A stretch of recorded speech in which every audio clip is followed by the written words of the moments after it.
Hola, entramos a la cuarta semana de clases y por lo tanto el contenido ahora ya se centra en el tema fundamental del curso, que es la revelación de Cristo. Hay que entender a Jesús como el núcleo fundamental del que brota la fe cristiana. Teológicamente hablando, Cristo es asumido como Dios encarnado.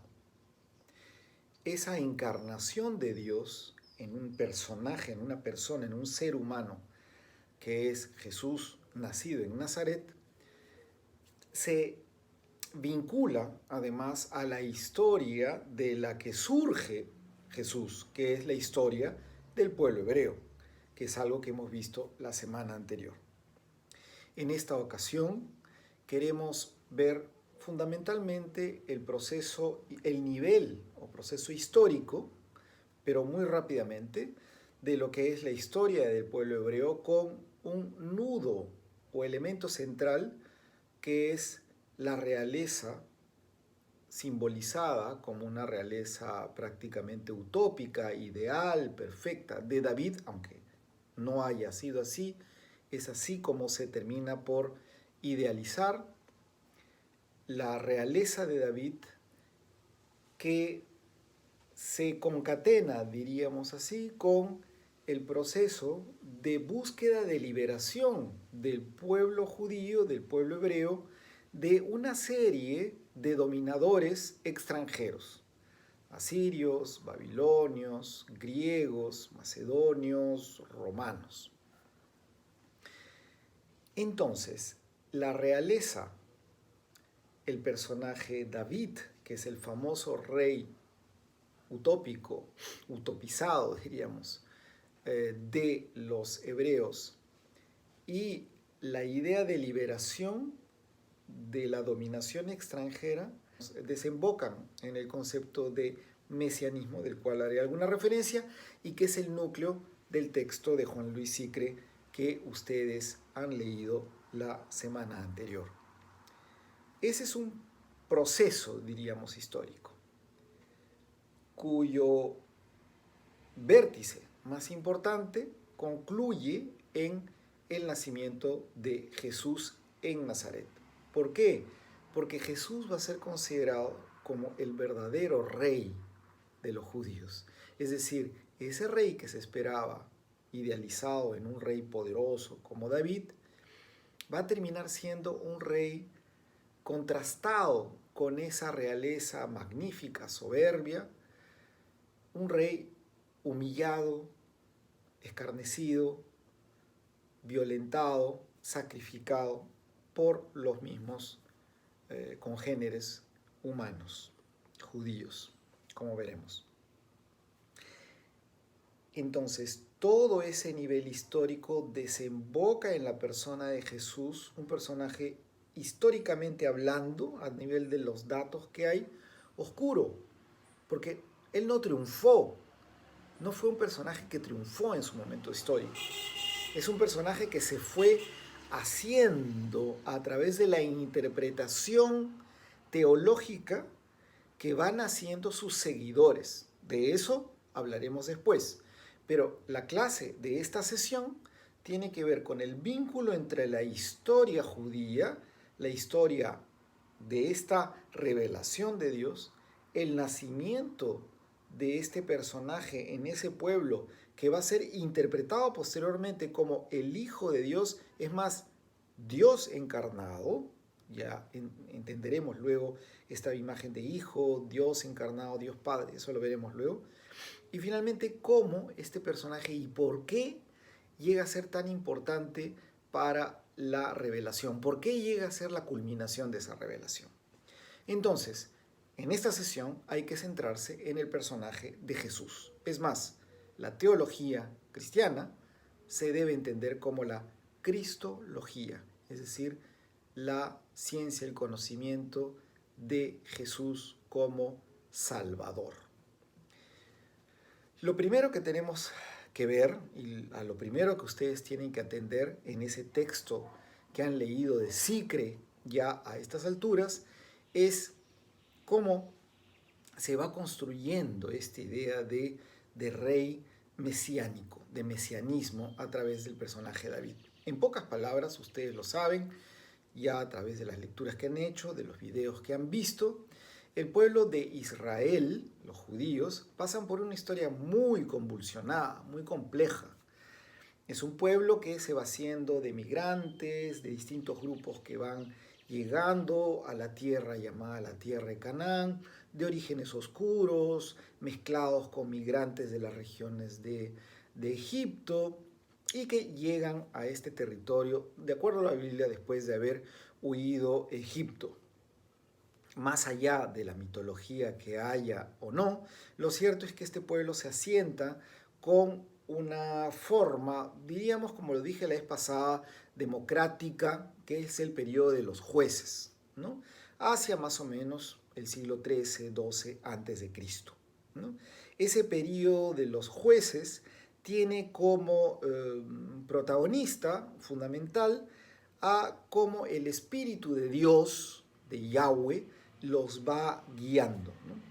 Y es esa época en donde este pueblo, que se va a conocer como el pueblo de Israel, ya va a ser conocido como tal, y hay vestigios incluso de esa presencia en la estela de Meremtag, que ustedes, de la que ustedes han podido ver una referencia en el video que les pasé para la semana pasada. Pues bien, luego del periodo de los jueces, y aquí un punto bien importante a nivel teológico, los hebreos pasan a sentirse, diríamos, menospreciados por no tener un sistema monárquico, y por lo tanto piden tener una realeza, y es así que Dios les otorga a través de uno de sus profetas, Samuel, un primer rey que va a ser Saúl. Saúl es el primer rey elegido por un profeta, y la idea es como que, bueno, ¿quieren ustedes un rey? Lo van a tener. Saúl va a ser sucedido por otro rey que es el que nos interesa aquí. Es el rey que va a ser mitificado como el ideal, David, del cual ustedes han leído en el texto de Juan Lisicre. Pues bien, David va a reinar en la región de Judá. Recuerden ustedes que todo el territorio de la cultura israelita se divide en 12 tribus, las 12 tribus míticas de Israel, hijas de los hijos de Jacob. Con el paso del tiempo, 10 tribus van a asentarse en el norte y 2 tribus en el sur. Esas tribus van a dar lugar al reino de Judá y al reino de Israel. Es en el reino de Judá donde va a gobernar David. Y la capital de Judá va a ser la famosa Jerusalén. Años después del reinado de David, que fue un reinado sin mayor importancia histórica, pero interpretada teológicamente como muy importante, mitificada por sus sucesores, el reinado de David va a concluir, van a haber otros reyes que van a luego dividirse este territorio en esos dos reinos, el reino de Israel y el reino de Judá. Pues bien, lo anecdótico, por así decirlo, es que el reino de Israel va a ser conquistado por los asirios, quienes van a prácticamente colocar pobladores que vienen de fuera, asirios, y la población va a perder su identidad étnica, y es por eso que en el futuro los israelitas, ese reino de Israel va a ser considerado como de un mestizaje que perdió la identidad, y toda la identidad va a quedar asentada como judíos en el reino de Judá. Sin embargo, en el siglo VI también los judíos van a ser cautivados llevados en cautiverio por los babilonios al reino de Babilonia. Y pues bien, es desde entonces que en medio de la crisis, como ya lo hemos visto en la semana anterior, los judíos van a comenzar a pensar por qué están en esa situación, qué ha causado eso. Y en síntesis la idea es porque ustedes han olvidado a su Dios, se han inclinado ante dioses extranjeros, han olvidado lo que les ha revelado Dios, su pueblo elegido eran ustedes y lo han olvidado por adorar a dioses extranjeros. Esa es la metáfora.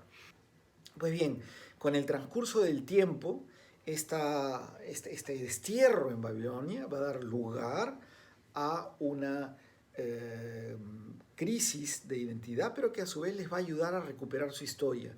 Y poco a poco, desterrados en Babilonia, ellos van a escribir su historia.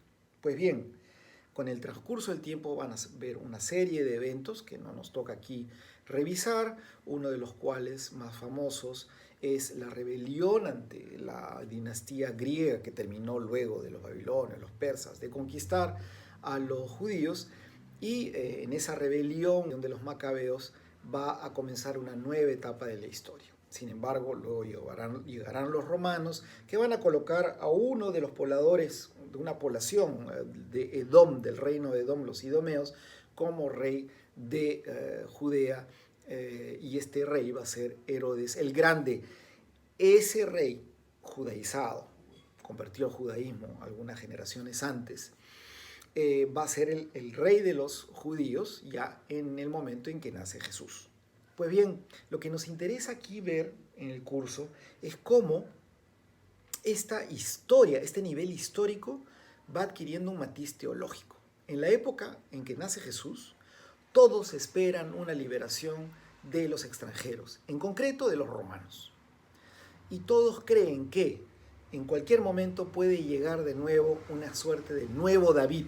Ese rey que se ha vuelto utópico, ese rey liberador, va a regresar, no reencarnado, pero una suerte de nuevo rey David, y todos lo esperan. Esa espera, esa esperanza de liberación se llama esperanza mesiánica. ¿Por qué? Porque Mesías significa Salvador. Todos los judíos pensaban que ese Salvador era un Salvador militar, era un Salvador guerrero que los iba a liberar. Y, sin embargo, ese Salvador nunca llegó de esa manera.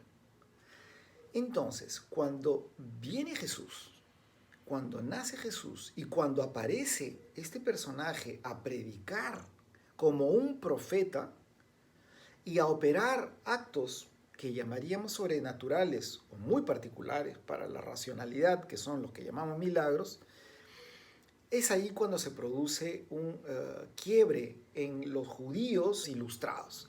¿Quiénes son los judíos ilustrados, por decirlo de una manera, en la época de Jesús?